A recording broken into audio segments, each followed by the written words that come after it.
Well, hello and welcome to Outdoor Oklahoma. I'm Todd Craighead. The Department of Wildlife is tasked with a wide array of responsibilities, everything from law enforcement of game laws to stalking of fish. And today, we're going to bring you a couple stories that highlight both. Later in the show, we'll revisit a segment that we aired several years ago called Ask a Warden, where we take time to answer a few questions that wardens get every single deer season. But first, we take you to south central Oklahoma to the Durant State Fish Hatchery, where annually they produce millions of Florida largemouth bass to be stocked in Oklahoma waters. Now, growing fish in a hatchery is a little more comprehensive than just throwing them in a pond and letting them grow. They actually have to teach the fish how to eat. Now, whereas that may sound silly, there truly is a science behind it.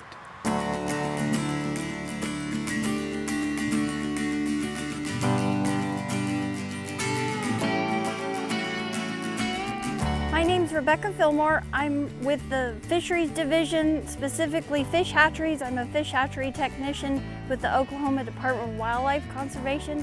And our fish hatchery is 102 years old, and we raise a lot of different fish, but primarily Florida largemouth bass. Today I'm going to show you how and why we pellet train our Florida largemouth bass that will eventually be our brood stock.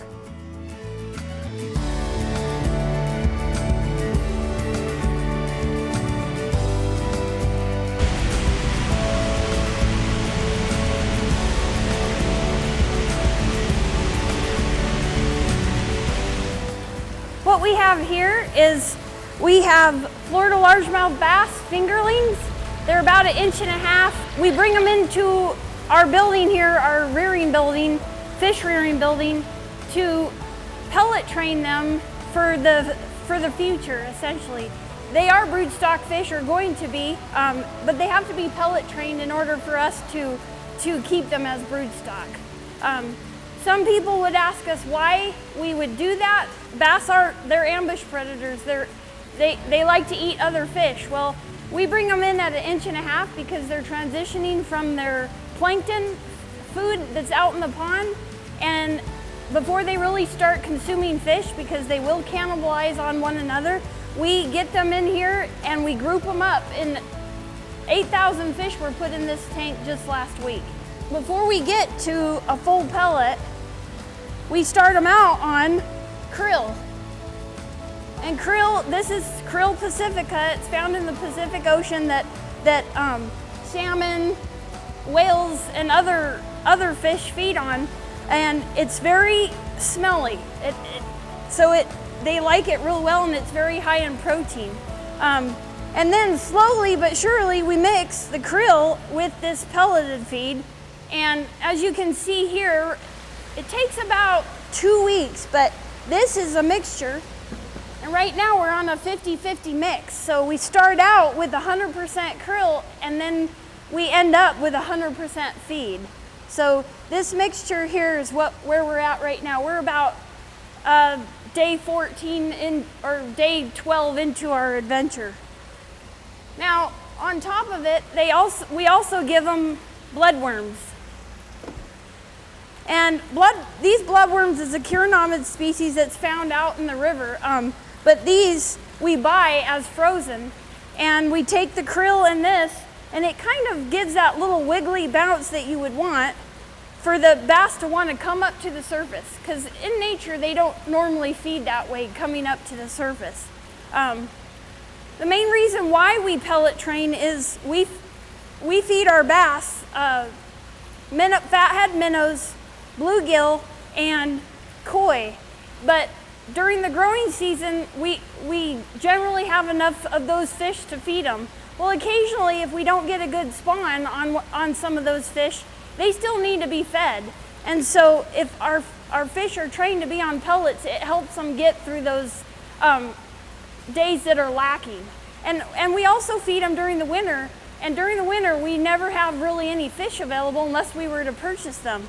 So by getting them to go on pellets, it gives them that added boost. And it helps these small fish, which are broodstock, make it through that first winter, because the feed that we give them is a very specialized feed that has the right protein in it that will make them grow really large really quick, because we do not overwinter our Florida largemouth bass inside like a lot of other bass hatcheries. We don't have the facilities at this time to do that. So what I have here is I have a flat of frozen bloodworms, which are very similar to the ones that they would find in the river. And they're frozen, and so there's a bunch of them all packed in one little spot. These are a really good training tool to train fish to go on pellets, because it's something that they've seen before and they really like it. So it's nice that it's frozen, because it keeps the feed at the top of the water, and so the fish, even though they don't realize it, they're coming up to grab a hold of some of these worms as they defrost. Okay, so I've put a few pieces in here, and as the worms defrost, the fish will pick at it, and this is all pellet training at its best right here. Now, after about 4 or 5 days of them being in the tank, they don't really require the worms anymore. We switch them, and simultaneously also, we've got them on this krill. And these fish have been in the tank a few days, so we've already started to add the pellet. And the goal is that we start them on the bloodworms and the krill, but by the end of the 2-week to 20-day period that they're in our rearing tanks, they will be 100% on the feed. We use these belt feeders. They are, think of it kind of like a jewelry box. They're on a belt that's wound up on itself, and it requires no electricity to use. And we put the feed on top of the belt in about a 1/2-inch layer, and that way they can be fed when we're not available to be here. A lot of times we set them during the day when we're doing other activities, or at night when we leave, because pellet training works because of the presentation of it. The fish have to be presented the feed at the water surface for them to want to take it.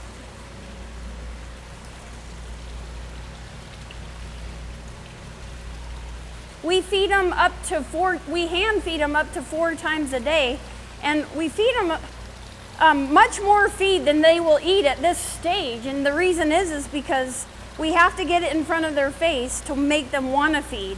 When one starts to feed, the next one will train the other to start to feed, and that's why you have to have them grouped up. But with that, when the water temperatures are as warm as they are today, 82 degrees, there's a lot of feed and waste that is on the bottom, so you have to keep the tanks very, very clean, or the fish will get sick.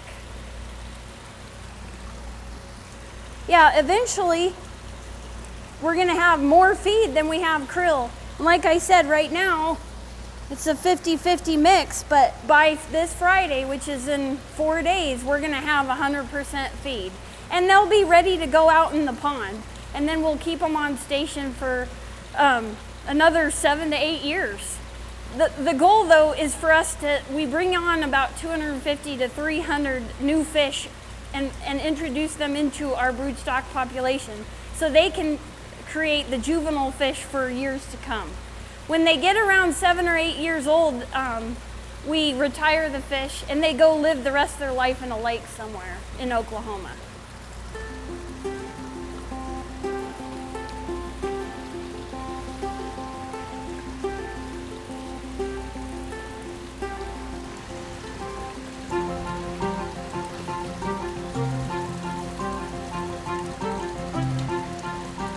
So these fish, usually, all of our broodstock are a good 5 pounds or bigger. And especially when they're retired, they are a big broodstock adult fish.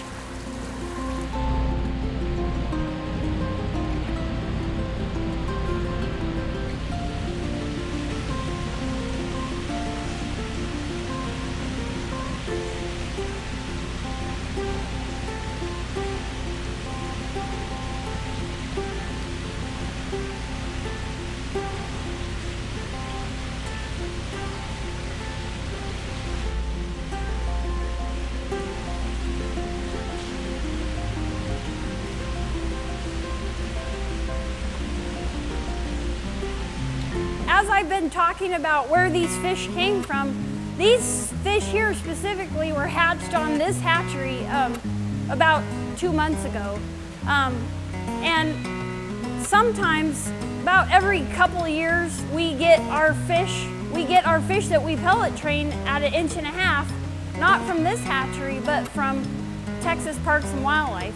And the reason for that is we want to create some genetic diversity within our broodstock population. So we maintain a broodstock population of around 1,000 fish.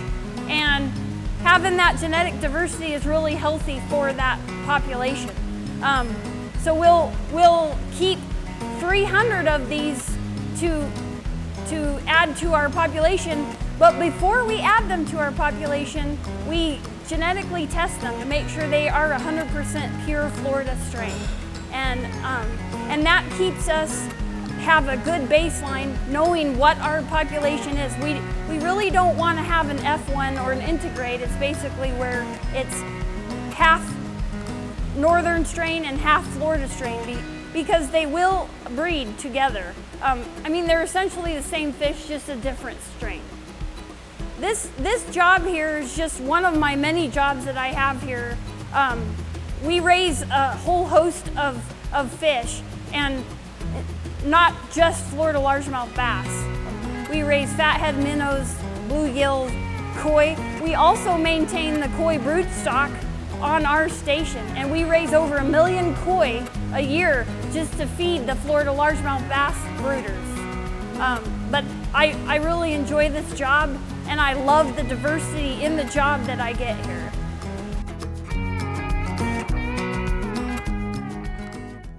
Well, I can assure you, no one had to train me how to eat. But as you saw, it's an essential part of raising broodstock Florida largemouth bass. Now let's shift our attention to some common questions that our game wardens get each fall. Deer season is on a lot of hunters' minds this time of year, and there always seems to be some common situations and scenarios that always come up.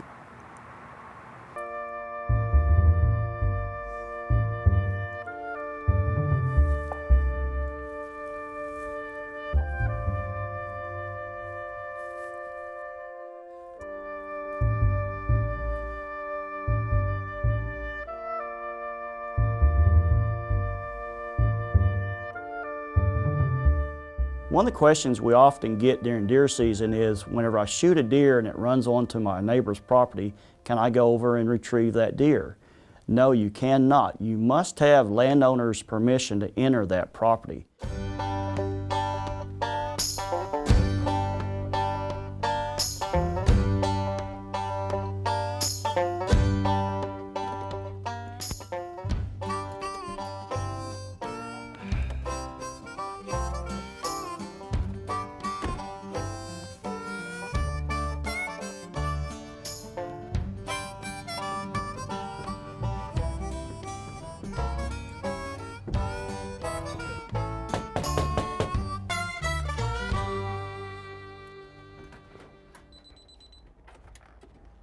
Hello.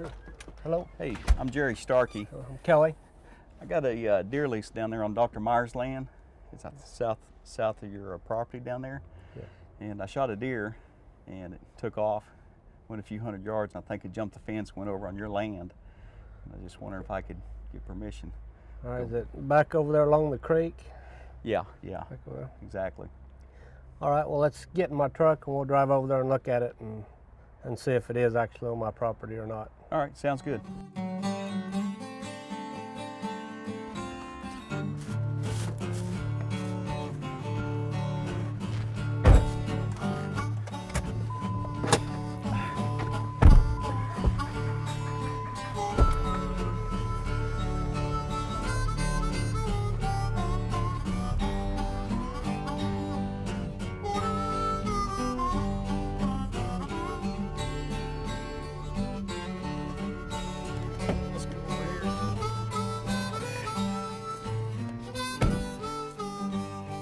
I was hunting right over on this side over here, and my tree stands back off over in that way over there. Go over here, I'll show you where he crossed the road at. Now my tree stand is, like I say, it's back over there. And there's some hair on the fence right here, and you can see the blood there and there. And we can go on, but there's some deer hair. Okay. So he probably went up there. There's blood right there. There's a little blood. There it is right there. Good job. All right, man. Thank you. Thank you, sir. Yeah. If for some reason you've not been able to get in touch with your neighbor, what should you do?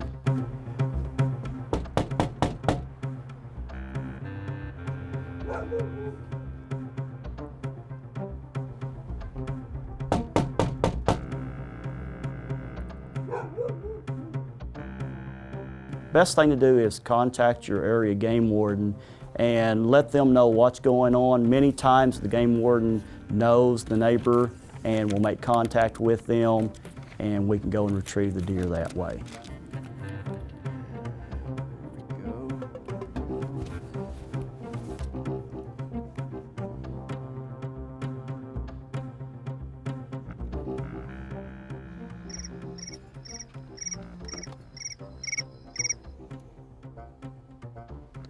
State Game Warden, this is Travis. Hey, this is Jerry Starkey.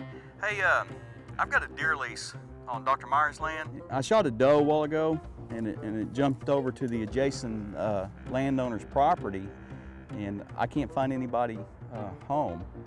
And I was wondering if you might be able to advise me or assist me. So you've got a good blood trail going to the fence? Yeah, I got a good blood trail, and you can see, right where I shot it, and it went a few hundred yards and hopped the fence. Okay, and you say you're at the... I'm at what I think to be the landowner's house right now, and like I say, nobody's home. Okay, I'm on my way.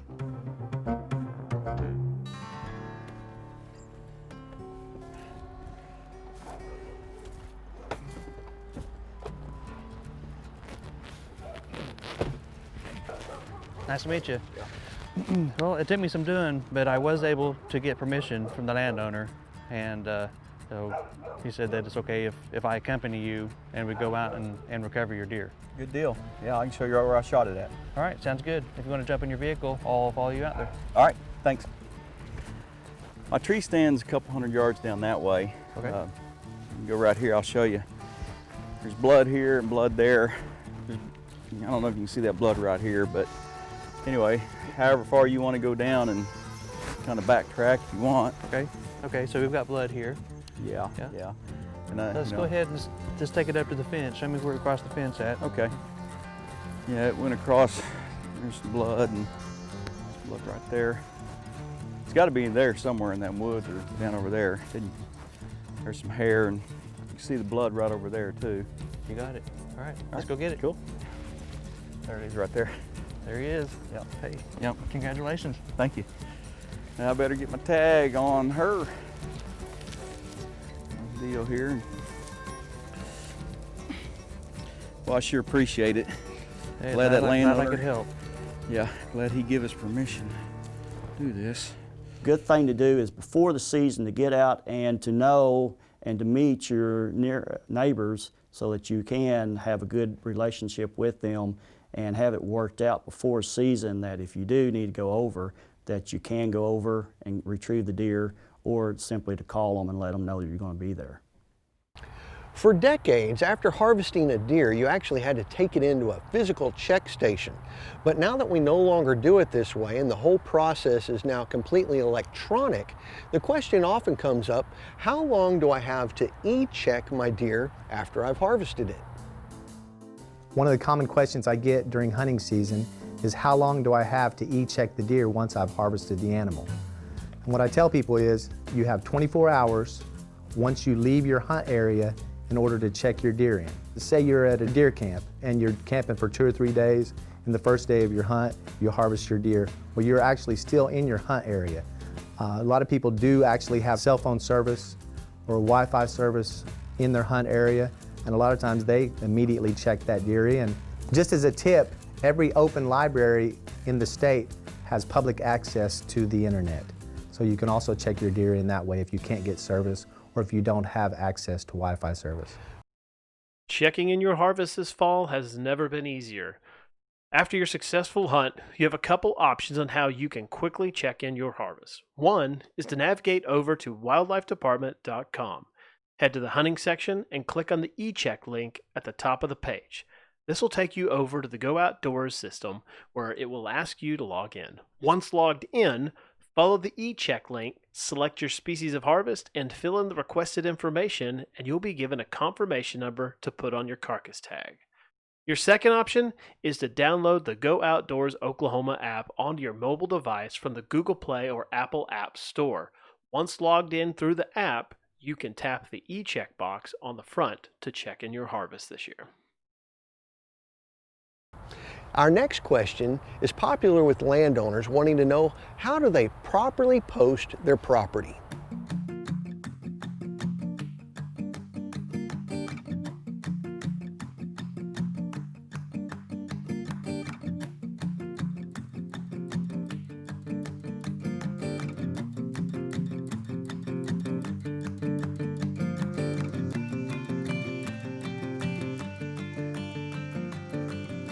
One of the common questions we get this time of the year is, how do I post my land to keep hunters off my property? By state law, the property must be posted, which we interpret to mean that at each corner post and points of entry that we must put a keep out or a posted sign. Also, if the land is occupied, you must have permission to enter that property. Now keep in mind that permission from a landowner is good for up to 1 year. Now, the vast majority of hunters are law-abiding, but unfortunately, as with anything in life, there's always a few bad apples. Unfortunately, there's a few people that want to break the law and poach by road hunting for deer. Now, our game wardens have a very effective tool for this. It's the decoy deer, sometimes called the dummy deer. The question often comes up from landowners wanting to know how they can have the decoy deer used on their property.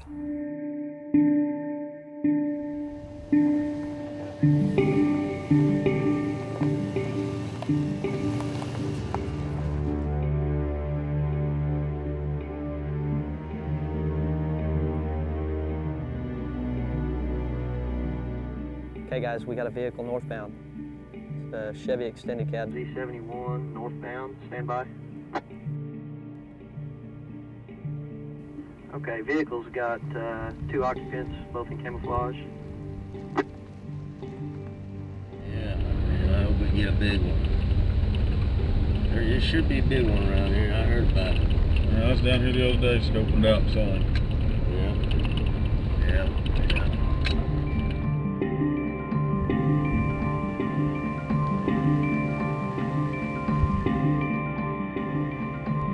There he is. There he is. Get your gun. Okay, we got a shooter. Okay, one of the questions I get this time of year is, how do I get the dummy deer to run on my property? What happens a lot of times is we have roads where people are driving up and down the roadway, people are in their deer stands, they see the cars drive back and forth, and they know they're road hunting. We get lots of calls about that. Basically what I tell people is, I'm going to have to come out, take a look at your property. I'm going to have to see if it's even, a place where we can actually run the dummy deer. And if it is, we'll make a schedule. We'll make sure that there's nobody on the property hunting in case there is a shot taken. That way that won't put anybody in harm's way.